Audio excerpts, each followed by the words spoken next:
Muri kubvunura chere mabi yangu tauya nonhaudzo manhoko dzozuva rechitatu mwedzi uno wakukadzi.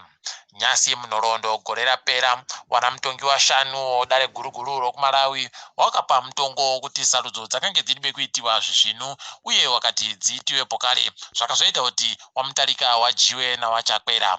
Idi dai kuri kwedu munondoiziva nyayayo. Munhaudza Nyasi. Pai vanhu vemuZimbabwe tichagozvibhadharira tega mari yokamushonga kodziwa mupengo kana kazouya.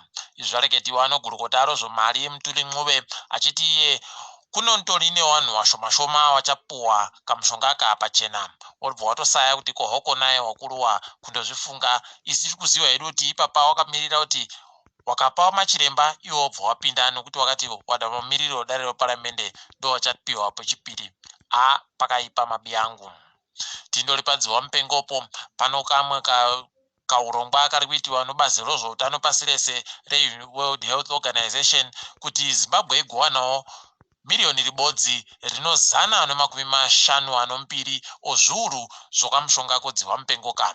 Kwai izvi ndo zvakaringirwa pari zvino zvokutoti tiri kutokwena mhuno kuti wareke ugoba wakuruwo sokuba kwavanomboita zvimwe.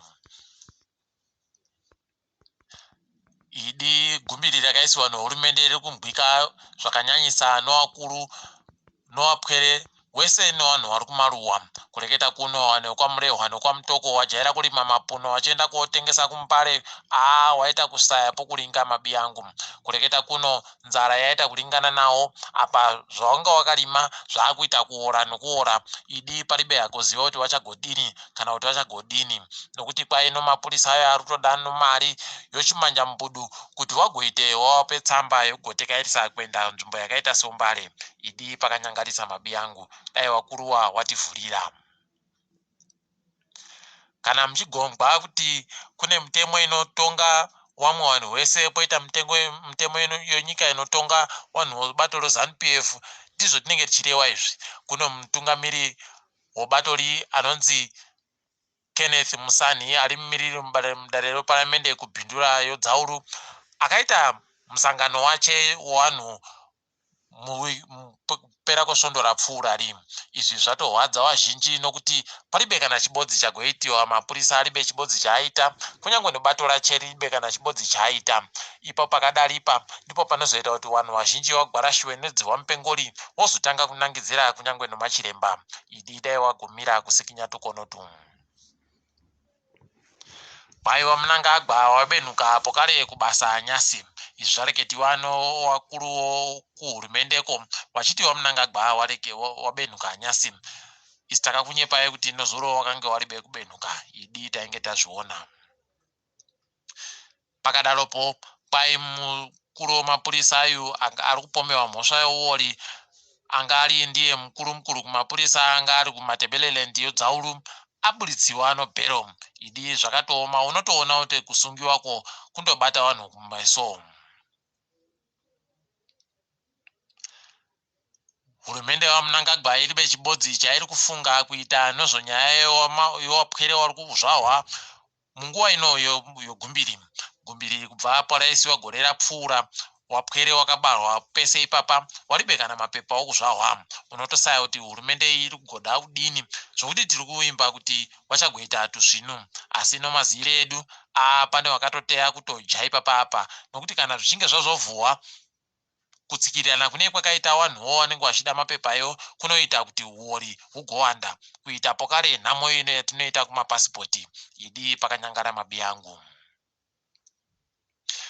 Sangano rinozvimirira rega reOxfam raipa kuguta reHarare misika yokuMbare yokugotengesera. Misika iyi yakawakiwa kuti iite zviri nani, iningisike zviri nani kwai kuti zvidzivirire kutekeshera kodziwa mupengo nezvirwere zvakaita sana korera. Toramba tichivatenda vari kuita zvii.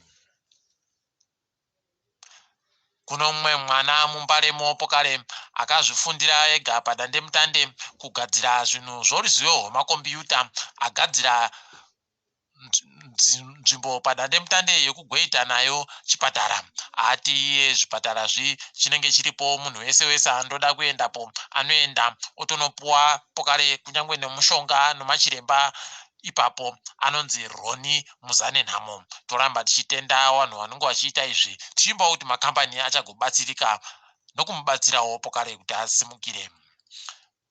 Hurumende yaMnangagwa yaita achiende benhuke Pokare panyaya yomutemo wavo uya wakamboisiwa naVaMugabe wokuti watema vanofanira kunge vaine zvikamu zvomumakambani omumigodhi zvinopfuura 50. Izvi zvakatooma mabi angu watoburitsa tsamba wari kuti hwiba wakanga wari kuda kuti zvisadaro, asi nokuti mabhizimusi anga avhunduka wabva wachinja Pokare. Tiringe hedu dzopasirese. Kambani yoGreyhound yomabhazi kwai yakupfika musuwo wayo kubva muzuva ro14 romwedzi uno. Izvi yazviita mushure memakore 31. Idi pakanyangara mabi angu, wazhinji tinoziva tichikwira mabhazi ya. KuMarawi kwai nogurukota rezveutano ikweyo wakuchida kunadzirisa zvipatara kuitira kuti vakuru hurumende vagoende korapiwa ikweyo. Idi dai palibe dzihwa mupengo wangadai waribe kana kuzvifunga zvokunadzirisa zvipatara zvi. Totolitenda dzihwa mupengo rimwe. Wapombe Magufuli kuTanzania wagoti yo vanhu wavo wareke kugovhunduka ba kana kufunga anozvoka mushonga kukudzivirira dzihwa mupengo nokuti hurumende yavo iri kugokatenga ba. Kureketa kuno palibe agoziva kuti Tanzania yo ichagoita sei kana kachinge kaunziwa nobazi rozvopasi rese routano roHU. Munyaya yegumisira yanyasi, waMuseveni wapfika homwe yomari yomasangano akazvimirira ega inoshanda kuita zvinhu zvakasiyana-siyana, wachiti iwo wari kuitadzisa hurumende yavo kushanda zvakanaka. Idi kana munhu ari kuda kuita tukono anotsvanga kutsvaka mhosva kuvanhu wese wese. Takadaro mabi angu, togumira pano. Ndini wenyu Mhanduwe Wonhau.